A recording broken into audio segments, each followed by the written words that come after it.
మార్కెట్లో మహాలక్ష్మి సినిమానా మంచి feel good movie. Compulsory family అందరూ వచ్చి వాచ్ చేయాలని కోరుకుంటున్నా. ఎందుకంటే మన దిల్ రాజు గారి ప్రొడక్షన్ నుంచి ఏమంటారు కొన్ని మంచి సినిమాలు, కొత్త బంగాళాఖమైన, బొమ్మరీలు అయినా ఏవైతే ఫిలిమ్స్ మనం ఎట్లయితే ఎంజాయ్ చేసినామో అలాంటి జానర్లోనే ఉంటుంది ఈ ఫిలిము. మన ముఖేష్ గారి డైరెక్షన్ మాత్రం నాకు చాలా బాగా అనిపించింది. మంచి మెసేజ్ ఓరియంటెడ్. మళ్ళీ ఇందులో అమృతం హర్షవర్ధన్ గారు ఉన్నారు. ఆయన మనకు ఏమంటారు ప్రీవియస్ నువ్వే మన త్రివిక్రమ్ శ్రీనివాస్ గారు, తనిఖీర బాలి గారు వీళ్ళందరూ ఎట్లయితే ఏమంటారు ఎస్టాబ్లిష్ యాక్టర్స్ ఉన్నారు, సేమ్ ఈ జనరేషన్ హర్షవర్ధన్ గారు అట్లా అంత మంచి ఏమంటారు ఒక ఫీల్ ఉన్న ఏమంటారు డైలాగ్స్ అయినా సరే, సెంటిమెంట్ డైలాగ్స్ అయినా కొట్టిండు. హీరో గారు మాత్రం దిల్ రాజు గారి ప్రొడక్షన్ నుంచి వచ్చిన హీరో.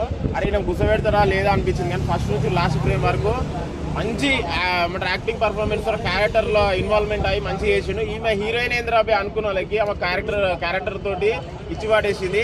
మార్కెట్లో Mahalakshmi complete family entertainer. Compulsory థియేటర్కి వచ్చి వాచ్ చేయాలని కోరుకుంటున్నాను. Thank you.